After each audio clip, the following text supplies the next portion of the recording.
aujourd'hui, je vais vous expliquer pourquoi on a décidé de venir vivre au Canada et plus précisément au Québec.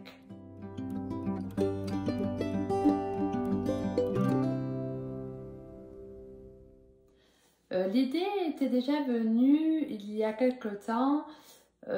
Déjà, pour commencer, donc on est originaire de Marseille. On est né à Marseille, tous les deux, moi et Christophe, et Clément est né à Marseille aussi. Et après, quand Clément est arrivé en âge de rentrer à l'école, qu'il avait 3 ans, moi j'avais du mal à trouver du travail sur Marseille et on se sentait pas spécialement épanoui. On avait surtout peur, on va dire, pour la sécurité de Clément, la grande ville où il y a moins de sécurité. Le monde, la surpopulation, on s'était dit il va rentrer à la maternelle, ils vont être 30 ou 35 dans sa classe, voilà, la grande ville quoi. Et on avait envie d'essayer la campagne parce que on avait la chance d'avoir une maison de famille qui était ancienne, hein, c'était une maison de vacances, donc il a fallu qu'on fasse tous les travaux, mais on avait la chance d'avoir une maison de famille à la campagne, en Ardèche. Donc, on avait envie de tenter l'aventure et on a quitté Marseille pour l'Ardèche quand Clément avait donc 3 ans. Et du coup, il est rentré à l'école en Ardèche pour sa première école. Il a fait toute sa maternelle, sa primaire. Ça s'est super bien passé. Il faisait du jardinage, de la randonnée. Enfin, c'était génial. Vraiment, la vie de campagne à cet âge-là, c'est vraiment très bien. Pour Clément, c'était génial. Pour nous, ça l'était un peu moins. Parce que on s'attendait en arrivant à la campagne à avoir de l'entraide entre les personnes, être bien accueillis et tout ça. Mais ça n'a pas été vraiment le cas du tout. Je crois qu'à la campagne, c'était encore plus individualiste qu'en ville. Avec les inconvénients, on va dire, de la campagne, c'est-à-dire le manque de commodité un petit peu et le manque de travail surtout. Le travail est très difficile à trouver en Ardèche et donc du coup ça a été un peu compliqué. Alors bien sûr on a travaillé, on a trouvé des jobs, mais on n'était pas du tout épanouis. La mentalité est assez spéciale en Ardèche. Voilà, on n'a pas été accueillis, justement, on n'a pas été acceptés. Donc ça a été compliqué pour nous. Et là, du coup, Clément est rentré au collège et on s'est posé la question, qu'est-ce qu'on fait? Est-ce qu'on retourne en ville? Est-ce qu'on revient du côté de Marseille? Avec toujours notre problème quand même un peu de sécurité, parce que faut dire ce qu'il y a, hein, dans les grandes villes, il y a beaucoup de délinquance. Donc du coup, voilà, ça fait déjà, il y a déjà 2 ans, on avait eu envie de venir vivre au Canada. C'est vraiment un pays qui nous attirait depuis longtemps. Mais c'est vrai que quand on a commencé à regarder les démarches, ça nous a fait un peu peur. L'immigration semblait vraiment compliquée. Donc du coup, on a laissé tomber. On a eu peur, on s'est découragé, on a laissé tomber. Puis l'année dernière, donc au mois enfin l'année dernière, décembre 2019, l'envie nous est repassée par la tête. Et puis un jour, je reçois un coup de téléphone de ma sœur qui me dit on va aller vivre au Canada. Je dis c'est pas vrai. Elle me dit oui. Je dis ben nous aussi on a envie. Alors du coup, on s'est lancé dans l'aventure ensemble. Et là, on a eu la chance d'avoir une connaissance qui était déjà au Canada, qui a pu beaucoup nous aider pour les démarches. Elle nous a beaucoup expliqué comment ça se passait. Et donc, on s'est renseigné sur plusieurs points, la résidence permanente, tout ça. J'avais fait la demande de résidence permanente sur Arima, mais j'ai jamais eu de retour. Et puis après, en discutant, on nous a dit que si on faisait un permis d'études, il était un peu plus rapide et un peu plus facile, si j'ose dire, d'immigrer. Donc du coup, on a réfléchi avec Christophe et c'est vrai qu'il avait envie de reprendre des études de dessin industriel parce que dans son travail à Marseille, il avait fait un peu de dessin industriel, il l'avait appris sur place, un collègue lui avait appris et ça lui plaisait bien. En Ardèche, il n'y avait pas du tout de travail là-dedans, il n'y avait pas du tout de société qui faisait ça, mais là, du coup, c'était l'occasion de reprendre des études et de repartir sur un nouveau métier. Donc, du coup, Christophe a repris ses études de dessin industriel au Canada. Donc là, on a commencé à faire toutes les démarches. On est passé par une compagnie qui s'appelle Accès Études Québec, dans un premier temps. On avait trouvé une école à Québec, l'école de Neufchâtel. Et on a lancé tous les papiers d'immigration donc en début janvier 2020. On a commencé donc à faire la demande de CAQ, donc le certificat d'acceptation au Québec.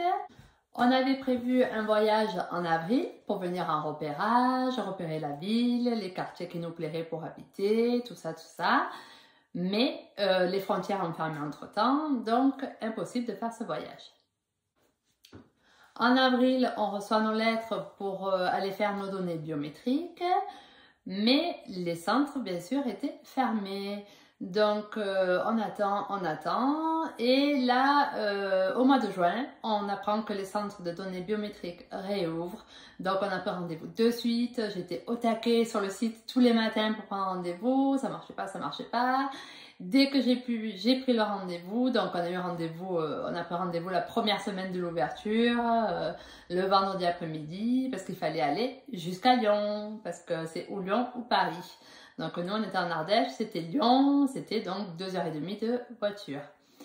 Donc on a pris rendez-vous le vendredi après-midi à Lyon, on est monté vite fait faire les données biométriques et ça faisait une étape de plus de franchie. Au moins, c'était tout prêt, il ne manquait plus qu'à attendre le permis d'études.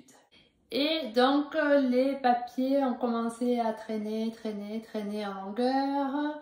Donc on n'a pas eu dans les temps notre CAQ, donc bien sûr pas notre permis d'études ni rien, les frontières ont été fermées, donc impossible de venir si on n'avait pas nos papiers valides avant le 18 mars et nous on l'a pas eu avant.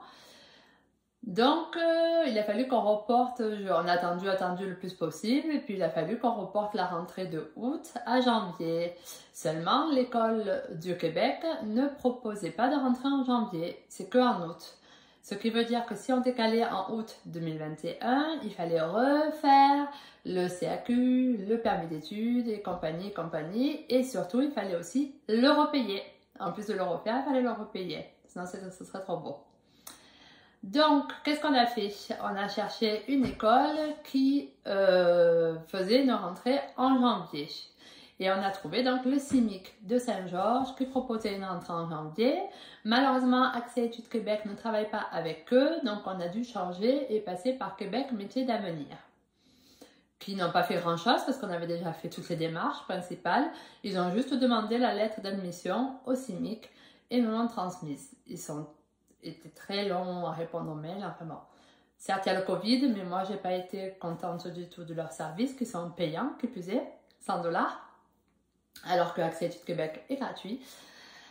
Donc voilà, donc du coup, on est passé par Québec Métiers d'Avenir, juste pour avoir la lettre d'inscription à l'école, hein, parce qu'ils n'en servaient à rien d'autre. Et donc on attendait que le gouvernement veuille bien faire venir les étudiants à nouveau. Donc là, inutile de vous dire que les journées étaient assez stressantes parce que on est là, on n'a pas de date, on ne sait pas si ça va pouvoir se dégager, pas se dégager, on part en décembre, on part pas en décembre. Donc Christophe avait quitté son travail au mois de mars parce qu'on devait partir au mois de juillet. Et donc, ils se sont retrouvés sans travail, sans chômage, sans rien. Donc, vu commander tout ce qu'on avait à la maison, ça a bien servi. Il s'est occupé de ça, il s'est occupé des ventes, des rendez-vous. Et justement, tout l'argent qu'on a pu récolter pour nos ventes, ben, ça a remplacé le salaire, ça nous a permis de vivre jusqu'à notre départ. Et moi, je travaillais toujours. Mais à un moment donné, il fallait bien que je sache si je quittais mon travail ou pas. Donc on attendait. Et puis en septembre, alléluia, le gouvernement dit qu'à partir du 20 octobre, tous les étudiants qui ont leur papier et dont l'école fait partie d'une liste où ils sont bien équipés, tout ça par rapport au Covid, ils ont un plan Covid sérieux, on peut venir sur le territoire. Donc là, on n'avait toujours pas reçu notre permis d'études parce que le gouvernement avait gelé tous les permis d'études, ils n'en donnaient plus. Ils n'en donnaient plus, donc du coup, là on attend encore. On attend, mais on se projette, on se dit, bon, voilà, ils ont débloqué, ils vont faire les permis d'études, donc on va partir en décembre, et comme ça, en janvier, on peut commencer l'école au Canada. Donc là, on attend, on voit tout le monde sur les groupes, parce que je suis sur plein de groupes Facebook d'immigrés, d'étudiants, tout ça. Donc on voit beaucoup de gens qui reçoivent leurs lettres, qui ne sont pas du tout envoyées dans l'ordre, des gens qui recevaient leurs lettres d'invitation, ce qu'on appelle donc, qui venaient de faire les papiers genre il y a un mois, alors que nous on les avait fait depuis le début d'année et on n'avait toujours rien. Bon voilà, donc on attend, on est passé par un cabinet d'avocats qui s'appelle Juris Vision et heureusement ils nous avaient des nouvelles assez rassurantes, ils nous disaient qu'ils recevaient tous les jours des lettres d'invitation et que du coup ils étaient sûrs que tout le monde allait les recevoir à temps pour pouvoir entrer en janvier. Donc on s'est vraiment projeté, on n'a rien réservé mais on s'est vraiment projeté, on savait qu'on partait. Donc j'ai donné le préavis à mon boulot, tout ça, fin novembre je quittais mon boulot, c'était tout bon. Et là, tous les matins, dès que je me levais, je me jetais sur mes mails pour regarder si j'avais pas reçu le fameux mail qui me disait « Félicitations, vous avez votre lettre d'invitation ». Tous les matins, ça m'obsédait et ça me stressait. Je dormais pas très bien, j'étais assez angoissée. Le soir du 3 novembre, je vais me coucher et le lendemain, c'était mon anniversaire. Alors je me dis, tiens, un beau cadeau, ça serait que demain matin, au réveil, j'ai ma lettre d'invitation. Enfin, celle de Christophe et la nôtre. Et là, le matin, je me lève, je regarde mes mails, lettre d'invitation. Alors là, j'étais à fond. Je sautais dans tous les sens dans la maison. J'étais ravie. Donc voilà, on était vraiment très contents avec Christophe et avec Clément. C'était bon. Donc le 4 novembre, on avait notre lettre d'invitation. On pouvait venir au Canada. Donc là, ça s'enchaîne. On fait tout ce qu'on a à faire. On réserve en priorité les billets d'avion. On cherche une maison ici au Canada. Et on réserve donc les billets de train parce que on nous avait dit qu'il y avait beaucoup de vols. On est parti avec Air Transat et on nous avait dit qu'il y avait beaucoup de vols au départ de Marseille qui étaient annulés à la dernière minute. Donc là, on n'a pas voulu prendre de risques. On a dit on partira de Paris. Du coup, on a réservé le train de Valence, parce qu'on habite en Ardèche, jusqu'à Paris. Une nuit d'hôtel, parce que bien sûr les horaires ne coïncident pas. Et le lendemain, on a réservé notre avion pour le lendemain. Ça, c'était dans le meilleur des mondes. Mais, vu que l'excuse du Covid est là, parce que c'est souvent une excuse, on reçoit un mail une semaine avant notre départ en nous disant que notre train est annulé. Youhou! Super! Il faut vite trouver une solution. Alors on s'est dit qu'est-ce qu'on fait? On prend la voiture, on va jusqu'à Paris, sachant que on était en confinement, hein, on ne pouvait pas sortir normalement sans attestation. Donc pour que nos parents nous accompagnent, c'était compliqué. Sachant qu'on avait, donc je le redis pour ceux qui n'ont pas vu les autres vidéos, 8 valises plus la cage du chat, donc 9 grosses valises.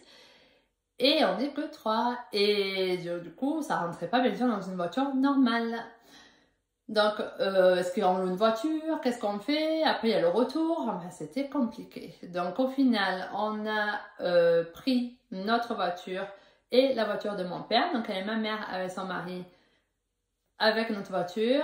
La voiture de mon père, on a tout chargé. On a mis le coffre de toit, on a chargé les valises. On était à bloc.